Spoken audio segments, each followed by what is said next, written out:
Hello dear friends, welcome to my channel Pathak academy. तो आज हम लोग देखेंगे ग्राम समाज एवं विकास में महत्वपूर्ण बहुविकल्पीय 50+ प्रश्न देखेंगे, जो कि ये वीडियो लेक्चर आपका मैक्सिमम 11 से 12 मिनट का होगा। कितना होगा? 11 से 12 मिनट का ये वीडियो लेक्चर होगा, तो ज़्यादा टाइम लगेगा नहीं और जल्दी जल्दी हम लोग क्या करते हैं, रिवीजन भी करते चले जाएंगे। और ये इम्पॉर्टेंट, वेरी इंपॉर्टेंट क्वेश्चन है जो कि आपके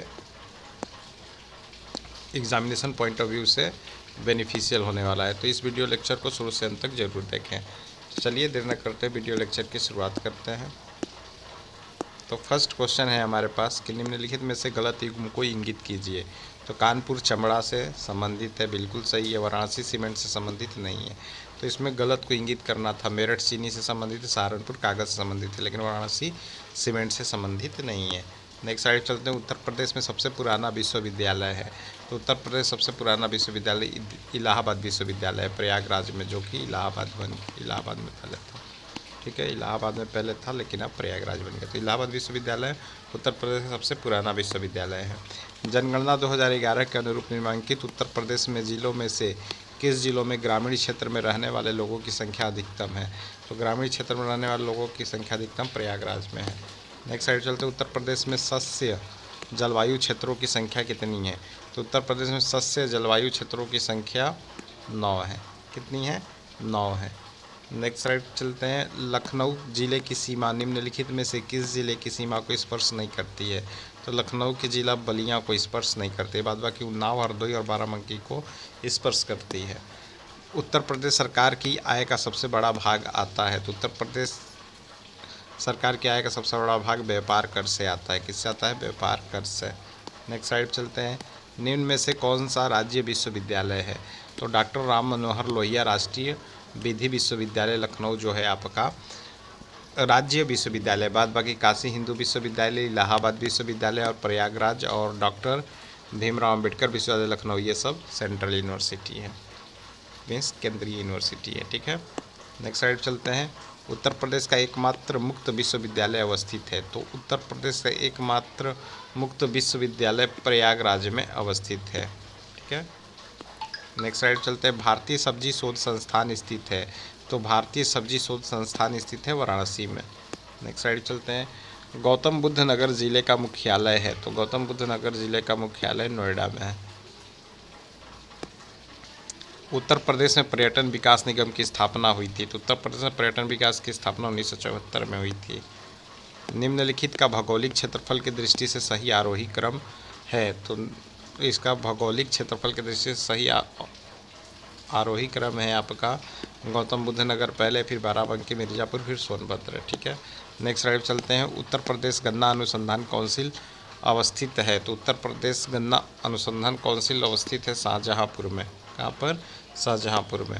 गीडा है। गीडा क्या है? गीडा आपका गोरखपुर औद्योगिक विकास प्राधिकरण है, गीडा।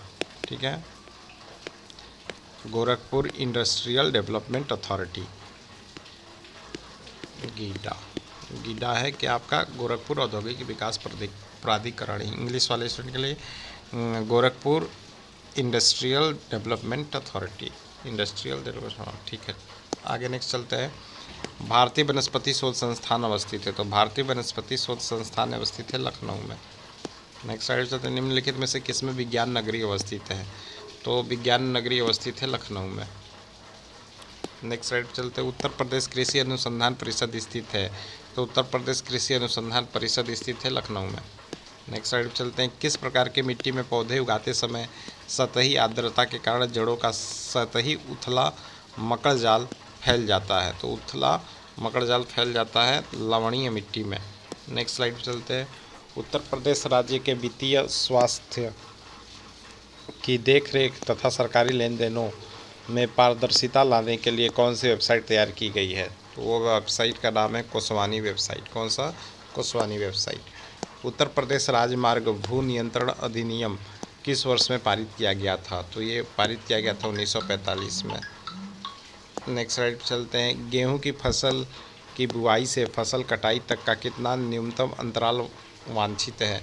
तो पूरे के पूरे 100 दिन लगते हैं। ठीक है, नेक्स्ट स्लाइड चलते हैं। न्यूनतम 100 दिन लगते हैं, मैक्सिमम 120 दिन भी लग सकते हैं। किस प्रकार की मिट्टी में कंकरौली बजरी पाई जाती है?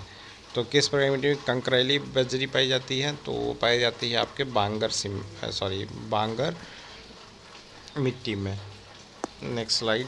उत्तर प्रदेश विधानसभा के प्रथम अध्यक्ष थे? तो उत्तर प्रदेश विधानसभा के प्रथम अध्यक्ष पुरुषोत्तम दास टंडन थे। नेक्स्ट स्लाइड चलते हैं। उत्तर प्रदेश में प्रमुख रेल इंजन संयंत्र कहाँ स्थित है? तो ये मुगलसराय क्षेत्र में स्थित है। किस मंडल को विश्व के उत्कृष्ट कालीन उद्योगों का केंद्र माना जाता है? तो मिर्ज़ापुर को माना जाता है।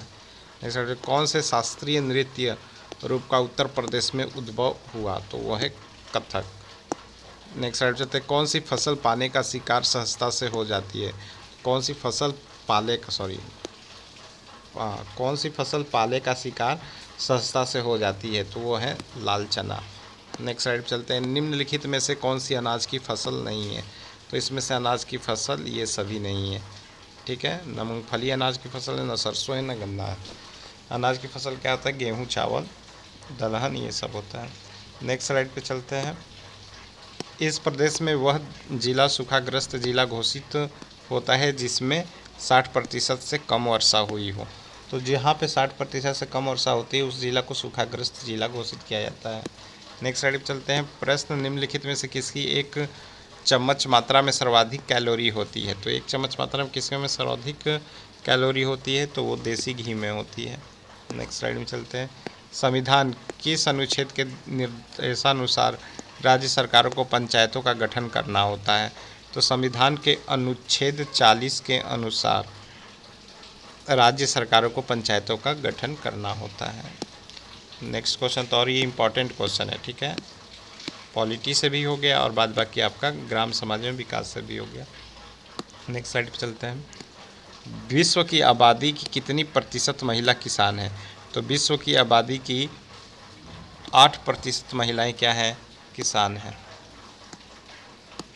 नेक्स्ट स्लाइड चलते हैं। राष्ट्रीय दुग्ध दिवस किस दिन मनाया जाता है? तो राष्ट्रीय दुग्ध दिवस आपका 26 नवंबर को मनाया जाता है। भारत की 71 मिलियन एकाकी महिलाओं में ग्रामीण क्षेत्रों में उनकी संख्या है। तो ग्रामीण क्षेत्रों में इनकी संख्या 44.4 मिलियन है। नेक्स्ट स्लाइड चलते हैं। खाद्य श्रृंखला में आर्सेनिक तत्वों का प्रवेश किस कारण हो रहा है? तो ये हो रहा है आपका कृषि में अत्यधिक कीटनाशकों का प्रयोग के कारण, पथरीली चट्टानों एवं खनिजों के लघु कणों का तटीय मैदानी क्षेत्रों में फैलने के कारण। तो ऑप्शन नंबर 3 इसमें सही हो जाएगा आपका। वर्ष 2003 से 2013 के दशक में भारत में कितने राज्यों के ग्रामीण परिवारों में गौ पालन की संख्या में गिरावट आई है? तो ये 5, ठीक है। वर्ष 2003 से 13 के दशक में भारत में कितने राज्यों के ग्रामीण परिवारों में पालन की संख्या में गिरावट आई? तो 5% ग्रामीण परिवारों में गौ पालन की संख्या में गिरावट आई है। नेक्स्ट स्लाइड पर चलते हैं। शुष्क खेती के लिए निम्नलिखित में से क्या अपनाया जाता है? तो शुष्क खेती के लिए निम्नलिखित में से गहरी जुताई ताकि जल निचली तह में जमा हो और आर्द्रता बनी रहे। तो ऑप्शन नंबर 4 इसका सही हो गया। गंगा का कुल मैदानी क्षेत्र है। तो गंगा का कुल मैदानी क्षेत्र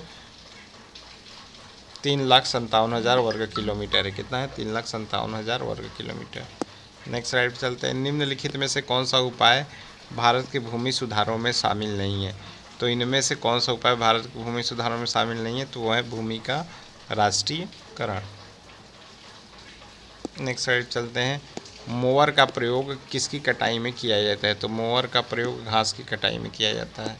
नेक्स्ट स्लाइड चलते हैं। अकरा अनुपमा निम्नलिखित सब्जियों में से किसकी प्रसिद्ध प्रजाति है? तो ये पालक की प्रसिद्ध प्रजाति है अकरा अनुपमा। फसलों के उगाने की कला को क्या कहते हैं? सस्य विज्ञान बोलते हैं। नेक्स्ट स्लाइड चलते हैं। दूध का घनत्व किस यंत्र से मापा जाता है? तो लैक्टोमीटर से मापा जाता है। किस प्रदेश के मैदानी भागों में रबी के समय बुआई के लिए मक्के की सर्वोत्तम उपयुक्त प्रजाति है? तो वो जो मक्के की सर्वोत्तम उपयुक्त प्रजाति है वो है आपका मंजरी। कौन है? मंजरी। नेक्स्ट स्लाइड चलते हैं। गेहूं की फसल की समुचित सिंचाई हेतु निम्नलिखित में से कौन सी अवस्था सर्वाधिक महत्वपूर्ण होती है? तो शिखर मूल्य निकलते समय सर्वाधिक आवश्यकता होती है। गेहूं का भंडारण करते समय उसमें कितनी नमी की सिफारिश की गई है? तो उसमें नमी कम से कम आपका 10% के लगभग होना चाहिए। नेक्स्ट स्लाइड पे चलते हैं। धान के खेतों में पटला क्यों चलाया जाता है? तो धान के खेतों में पटला जल रिसाव को कम करने के लिए चलाया जाता है। तो आई होप आपको ये वीडियो लेक्चर अच्छा लगा होगा। अगर वीडियो लेक्चर आपको अच्छा लगा है तो ज़्यादा से ज़्यादा लाइक करें, ज़्यादा से ज़्यादा अपने दोस्तों के बीच शेयर करें और कमेंट बॉक्स में कमेंट करें। और जिन्होंने चैनल को सब्सक्राइब नहीं किया वो चैनल को सब्सक्राइब करना ना भूलें और साथ ही बेल आइकन बटन प्रेस करना ना भूलें, जिससे कि जो भी नई वीडियो का नोटिफिकेशन हो वो आप तक पहले पहुँच सके। तब तक के लिए बाय बाय, जय हिंद, जय भारत।